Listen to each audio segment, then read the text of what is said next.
than the ground, sir. What do you mean?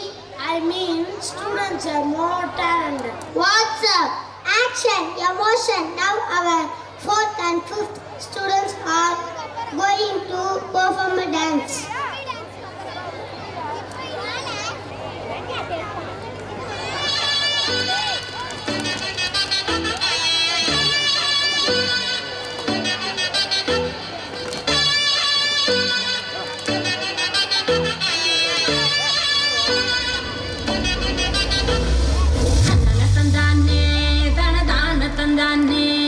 தந்தான தந்தானே தனதான தந்தானே தந்தான தந்தானே தனதான தந்தானே தந்தான தந்தானே தனதான தந்தானே